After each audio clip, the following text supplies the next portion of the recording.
Hey friends, welcome back to my channel. Over the last 7 years, I have been on a deep personal development journey, learning and rewiring how I show up, what I think, what I believe to be true, and how I can take my career and my life to the next level without working harder. And along the way, I have helped over 500 students scale their career, take their life to the next level, and reclaim time through my Calberg Coaching Academy, which has been running for the last 5 years. And I've learned a lot what it really takes to break through to your next level, especially if you are a high achieving woman, you're a mom, you're ambitious, exhausted, and maybe lost in life, as I was 7 years ago. So here are 14 brutally honest advice that had helped me slow down, get intentional, and go way further in my life and my career than I ever imagined. With no further ado, let's get started. Number 1, it's better to be intentional and focused than being busy. For most of my career, I've been busy, and I was so proud of having back-to-back meetings. That is not the way forward if you want to take your career and your life to the next level. Be so intentional with what only that you can achieve, what you are tasked to deliver, and focus on them, and lean in and expand your comfort zone. Delegate better, delegate more, and trust your people. That really is the way forward if you want to take your life to a very new level. Number 2, people talk a lot, but they ignore to be aware of how they feel. I don't know about you, but I've been in corporate for 20 plus years, and I haven't reported into any boss who actually acknowledged being emotional. It's not about sitting there and crying, but really talk about what is it that you feel right now. I have not had that opportunity. Maybe you had, and I really applaud on that opportunity you've been given. However, what I know to be true is that most leaders, they are in their heads, because it's vulnerable to feel what you feel, right? Because feelings are the language of the body. We have learned to not listen to our emotions. We have learned to suppress what we feel. What I learned when it comes to scaling your life and career is about you tuning into your body. The faster you can learn connecting and aligning your brain, your mind, and your body, the faster and the smoother you get into alignment, then you will no longer have the inner monologue. You will feel safe in your body. Stress will disappear. You'll really be present. So allow yourself to feel the feelings, and allow yourself to, or give yourself the permission to share what you're feeling, because no one can argue against that when you start to honor your feelings in an authentic, effortless, and serving way. Number 3, think about why you're doing what you're doing, not just doing what you're doing. Most people are stuck in the how, in the executing, being productive. But if you want to take your career and your life to the next level, you want to understand why you're doing what you're doing. When I started to question myself, why do I do what I do? I realized that I have been addicted to a certain way of working. I've been addicted to a certain way of thinking. I've been addicted to doing things that I love the most, and I would procrastinate the things that were most important because I didn't know how to do it. I felt uncomfortable. You will see that some of the things that you spend time on is not the best use of your time. So go do that. Be curious about why you do what you do, and circle back and drop in the comments below what showed up. I'm super curious about that. Number 4. This is really deep. We admire people who are busy. Isn't that right? I role model people who are busy. I role model people who left the family Monday morning and returned home Thursday evening or lunchtime Friday. And I had exactly the same way of operating my life and my career for 7 years. I would be so proud when I would be in back-to-back meetings from 8 to 5. I don't know why we put people on pedestal when they say I'm busy. You don't want to be busy. You want to be in high demand, but you also want to know that you get to protect your time. People who are busy are often stuck in fearful thinking, people pleasing, I'm not good enough, fear of failure.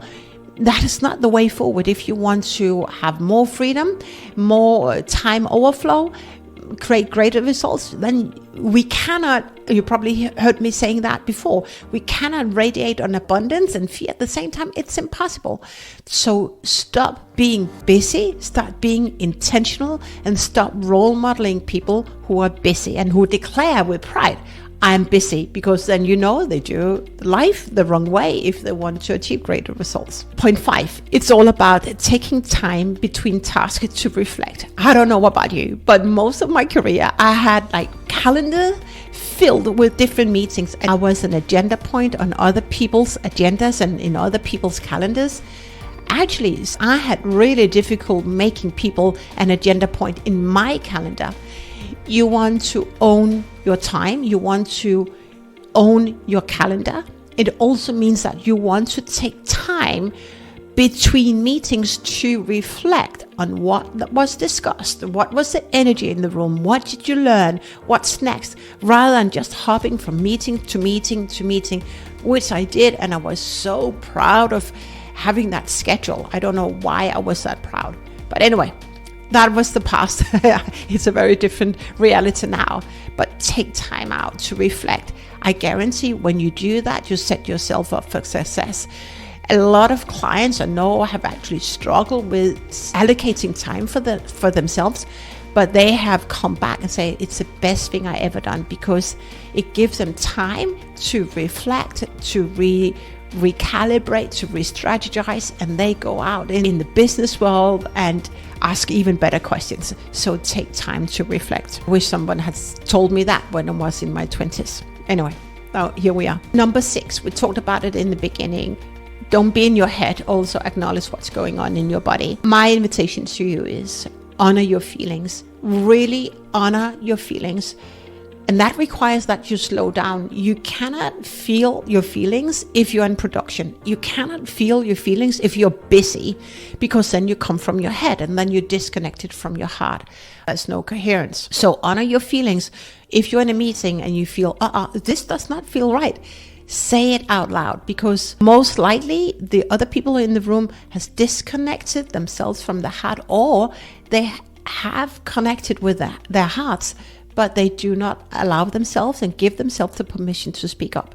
So give yourself that permission to feel your feelings, honor your feelings, and then talk about what you feel without being in a pity party, without being aggressive. And you will see that it gives other people also the opportunity to pause, to reflect. And actually, I think you're right. Number 7 is all about not being in your thoughts. I don't know about you, but I can pick up when I'm in a meeting with people who are in their thoughts.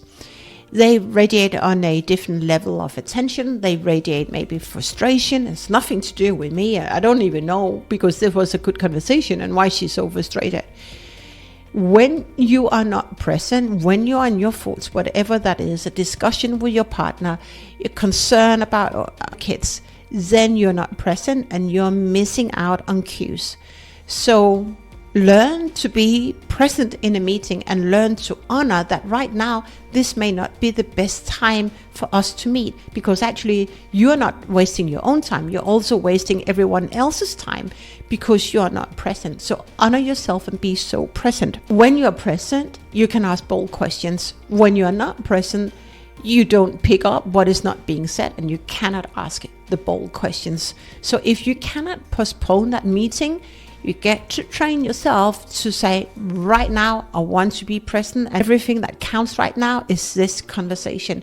I trained myself to focus on what was really important. And it was particularly important for me to really be present when I needed to be present, because otherwise my thoughts hijack my presence and it doesn't serve you. So learn to do yourself that favor to train your mind. One of the reasons why I wanted to do this video is that if you don't learn to slow down, you risk being a really great doer. You probably are a really great doer already. That's the reason why you clicked and you want to take your life and your career to the next level. It feels so counterintuitive to slow down if you've been a high flyer, as I have been for most of your career. But I guarantee that when you practice slowing down, you get more intentional, you get more free time, you learn to feel safe in your body, and then suddenly you can achieve greater results because you're more present and you don't waste your time on things that you could rightly delegate. So learn to be present, learn to slow down rather than just being a doer. When you learn that, you travel from level 1 of being a transactional leader to a transformational leader. It's very, very interesting. When we are very busy, we are a transactional leader and we go to work just because of me, of my ego, like we are trading in hours for money, and you will keep getting stuck in that rat race of trading in hours for money. And I guess that's not what you want since you are here.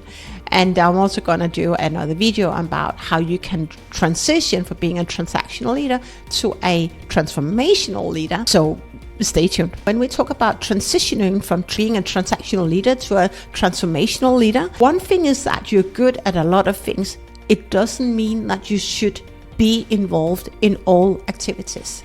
So start to discover what you're truly good at and start focusing your time, being so intentional with spending your time on what you're really good at, because that's where you can achieve the greatest results, the greatest success. Yes, it requires strength to say no, but it also requires you to really find out what you're truly good at.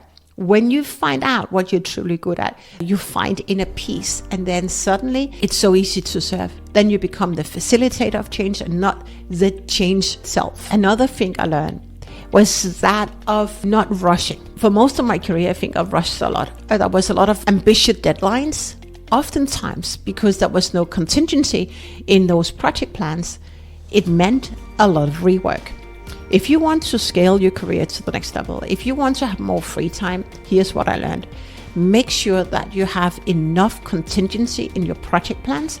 Make sure that you spend more time in the pre-production and the production rather than post-production. Yeah, it may make sense, but for me at least, I had to hear it more than once, spend more time preparing for something than actually just jumping into the doing. Rushing leads to rework. So stop rushing and give yourself the permission to pause, slow down, give yourself the time, give your team the opportunity to recalibrate, to think, to reflect.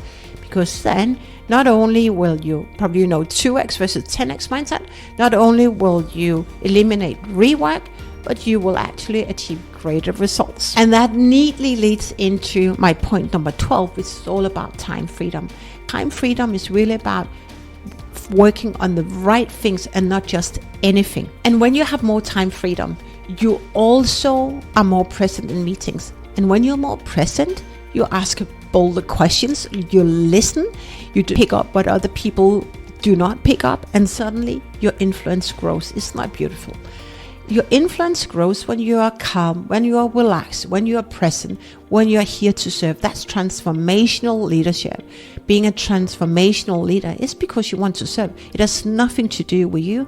If you come into a meeting and I have delivered this and this and this, then you come from ego, then you come from scarcity, and then you come burnout. So drop being a transactional leader. And the last lesson I want to share with you is that the most magnetic and intentional people I've met, they thrive and they allow time to reflect. They allow time to slow down. And it's so counterintuitive. The body's used to being active. The body, craving, I want to do.